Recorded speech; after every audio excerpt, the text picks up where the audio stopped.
mbukeli NDEBELE TV. Okulochisako NguMfundisi Olicks Skosana. Webandla le-Revelations Family Church of Christ NLMPS Extension 24. Akubekeni umusa nokuthola kuvela kuZimo Baba. Nenkosini nguJesu. Ekuseni namhlanje sengikuphethele isihloko esimnandi mntaka baba esiliswa na Tjheja amagama owakhulumako. NgeSingisi ngobulula ngasengithi mina kuwe mind your words. Ngibawa sirage nenkulumo namhlanje. Tjheja amagama owakhulumako. Mntaka baba, kanengi esikutshoko lokha nasikwatileko ngilokhu esikucabangako. Kanengi kungaba ichefu ebulala umuntu kabuthaka. Ngifuna ukuthini na uzzo umuntu kanengi athi khewujama kana ngizamtshela ngemva kokuthi ngibambe emabili. Lokho kusitshengiso bonyana umuntu usuke akuhlelele lokho abana afuna ukutsho kuwe. Ngibawa sifunde incwadi. Sifunda encwadini uJakobo wesithathu evesini lesihlanu nelesithandathu. Sifunda uJakobo wesithathu evesini lesihlanu nelesithandathu. Ifundeka kunje incwadi. Linjalo ke nelimi lisisitho esincane kodwana lizigabazisa ngezinto ezinkulu. Akhe seniqale umlilo omncane uthungela ihlathi elikhulu. Ilimi nalo limlilo liliphasi lokonakala ezithweni zomzimba wethu. Lisilaphaza umzimba wonke, lithungela yonke impilo khisibe lona lithungelwa sihoko. Mntaka baba, ekufanele sikwenze ukukhuluma okuphilako nokukhuthazako komunye nomunye umuntu esikhuluma naye. Ingodo namatshe ziphula amathamba aphulako, kodwa amagama akhulunyiweko abulala ukuzithemba komuntu. Kokhunye nomuntu bekathathe uphilo bakhe. Sibuyele emva kancane mntaka baba, kunomntwana uthethe uphilo bakhe ngemva kubonyana kunezinto ezikhulunywe ngaye, ezinye zazo zikhulunywe kunqopha kuye emehlweni, zenza kubonyana mntaka baba athathe uphilo bakhe. Namhlanje sesiphila nabantwana abangakwaziko ukuzilawula ngebanga lezinto ezikhulunywe kibo. Uzwe kokhunye umbelethi abiza nofana atshela umntwana wakhe kubonyana usidlayela kangangani. Amagama nofana amezwi afana nalawo ayambulala umntwana, ayakubulala ukuzithemba komntwana. Kokhunye ebantwini ababili abakhe umkhaya labo, uzwe omunye abanamagama angamasi mahle komunye. Amagama lawo ayakubulala ukuzithemba nofana ayalibulala ithando kiloyo wena owabelana naye ithando.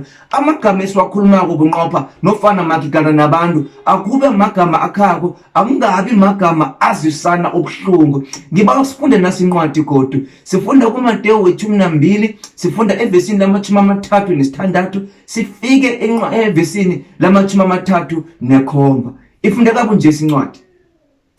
Kodwa ngiyanitshela bonyana umuntu uzaziphendulela ngelanga lokwahlulelwa mayelana nelinye ilizwi alikhulume kuJophori. Ngamezwi wakho uzakuhlanjululwa, ngamezwi wakho uzakulahlwa. Mntaka baba, incwadi ithi ngelinye ilizwi umuntu alikhulume kuJophori, umuntu mntaka baba uzoziphendulela angangani nofana manengi kangangani amagama owakhulume kuJophori abantu baqalile nofana mhlambe loyo okhuluma ngayo akhona nofana angekho.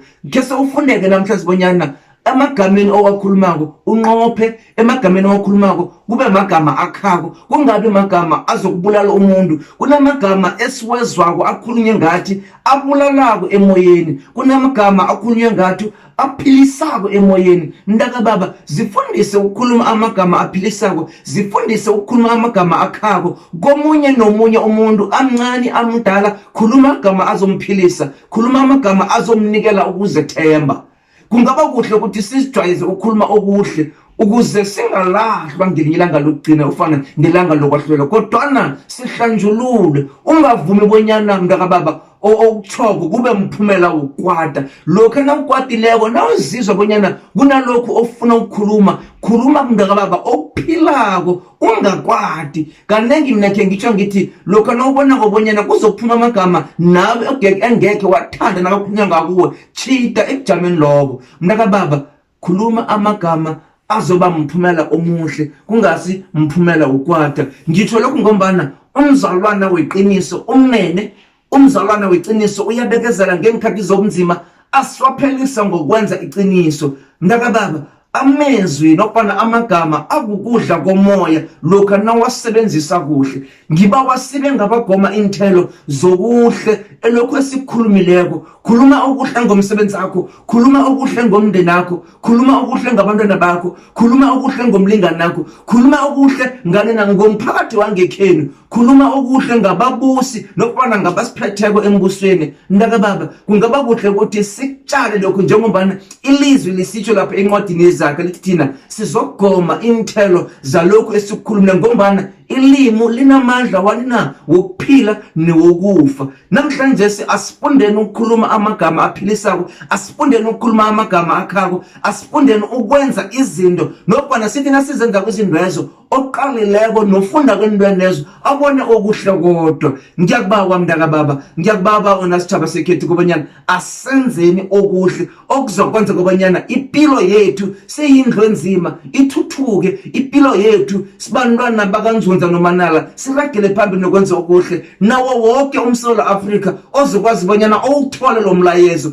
Mntaka baba, khuluma okuphilako, khuluma okuphilisako, tshala imbewu ehle ukuze sikwazi kwenzana, sikwazi ukwakha isitjhaba sekhethu. Engingakuthi ekuseni namhlanje ukuthi mina kokhunye nokhunye okukhulumako, kokhunye nokhunye okuphendulana nakho, mhlambe ngumuntu loyo okukhuluma naye ngenkulumo, phendula ngendlela ehle, phendula ngendlela eyakhako, khuluma okwakhako ukuze sikwazi bonyana senze na sakhe isitjhaba sekhethu. Akhe silise babelethi ukuthi nasikhuluma nabantwana nofana nasibakhalimako, sibakhalime ngamagama akharamejako, sibakhalime ngamagama angekhe abathuthukisa. Igama engingalizwisisiko, igama nami engekhe ngavuka ngithandile ukubizwa ngako, ligama lesigayela. Mntaka baba, umntwana nakenze ngendlela engasiyo mkhuthaze kuhle. Kokhunye babelethi asingakhuthazi abantwana ngokubaqathanisa nabanye abantwana. Uzimo akakasiphi ngokulingana emkhumbulweni. Asithi lokho nasikhuthaza abantwana bethu singathi wena udlusihlahela udlula nguzibani.